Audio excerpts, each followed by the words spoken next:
Did you fire the people or did Doge fire the people? I'm not completely clear on that. Right now, at least, is about 16 Doge employees. Is that correct right now, working with you? I can get back to you to the exact number. I don't think it's that high. But we do have, they are employees. Those that we have are employees of the federal And when you did their background checks to see how they're qualified about education, how many had undergraduate degrees and how many had graduate degrees in education? I can get back to you on that. Okay, so you don't know offhand? No. Did you ask that question? No. No, okay.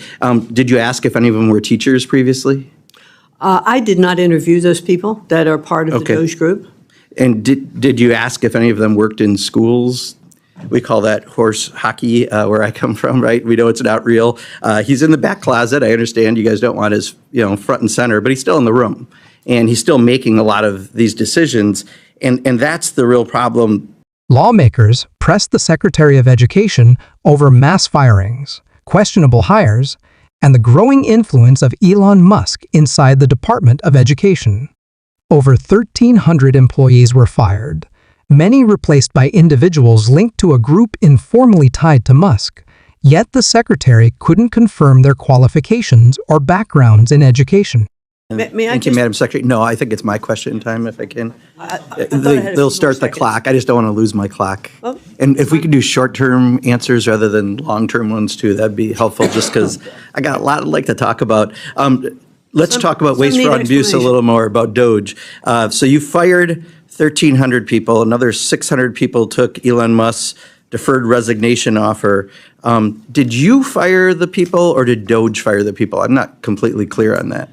Most of that restructuring happened under the acting. Short-term, did you fire or did Doge fire? Well, I'm going to tell you who I fired. I know, but that's why I'm trying to get short-term questions. The It's short-term one or the other, right? Well, you're using our time. Yeah. So most of that was done before I came on board. However, the Doge. decisions in the department I run the department. Doge does not run the department. Okay, so you didn't answer the question. Did you fire them or did Doge? It's real simple. A good majority of that happened before I came on board. Okay, by a good majority, 2/3, 3/4? Well, yes, I'd say. Okay, fair. Okay.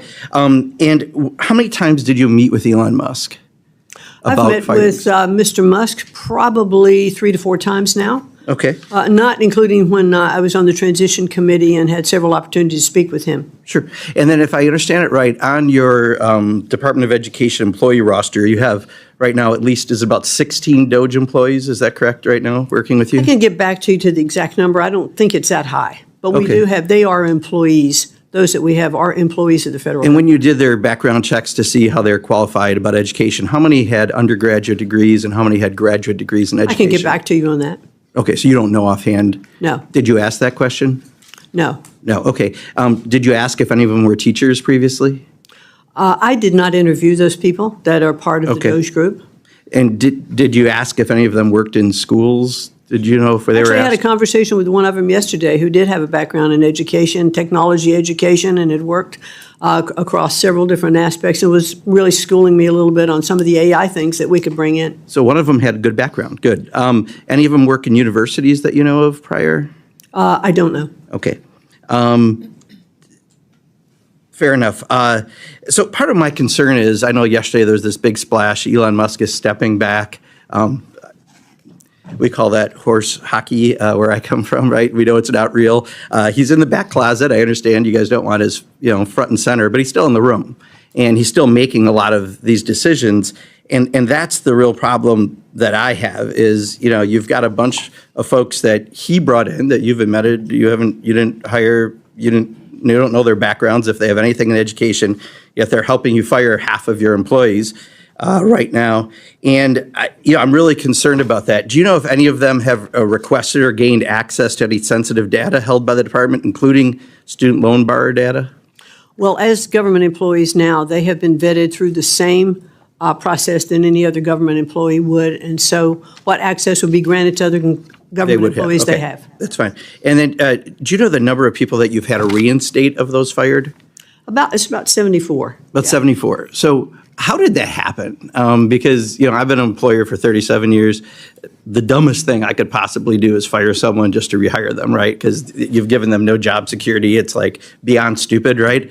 Not saying that because you didn't do it. Clearly, it sounds like this is from Elon Musk. But how did that happen that people got fired and no one thought of you might need them in your department? Some of that did happen when I returned.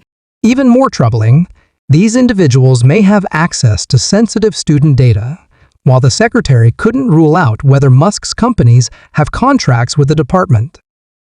As questions mount about privatization, conflicts of interest, and school vouchers funneling public money to private schools, one thing is clear: America's education system may be drifting into private hands, and the public deserves to know the truth.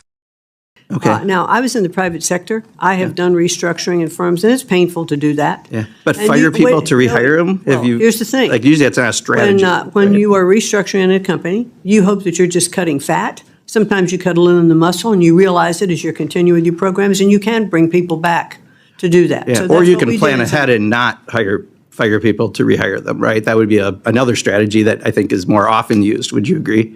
Well, I'm saying that I have been on both sides of that coin, and I found them both to be effective. Okay, interesting. We have a different perspective on that, but maybe the world of all-star wrestling is different than my world of business to business. You talked about, I agree with you about contracts enriching private contractors at public expense. Does Elon Musk have any contracts with the Department of Education? First of all, I just It's a simple question, please. This is my time. I have 38 seconds, please, Well, Madam I don't know Secretary. if he does or not. You don't know if Elon Musk has any contracts in your department, and you've met with him multiple times? Elon Musk doesn't have contracts in my department. So Department of Education, there are no contracts with any Elon Musk company. That's what I'm asking. Not to my knowledge. Okay. All right. You want to check a blue card real quick, or are you pretty sure of that? I said not to my knowledge. Okay. If I find out differently, I'll be happy to get back to you. All right. And just in the last few seconds I have, just real quick on private schools getting public dollars, just so you know, something like 3/4 of the students that wind up going into those schools already attend those schools, and they're getting tax money. So if we get rid of the Department of Education, should we put the private voucher program under Ways and Means, because it's really more of a tax benefit than an education benefit? Well, I'm happy to get back to you on that as to how we restructure the Department of Education going forward and how those programs are handled. Great. Appreciate it. Thank you, Madam Secretary. You're welcome.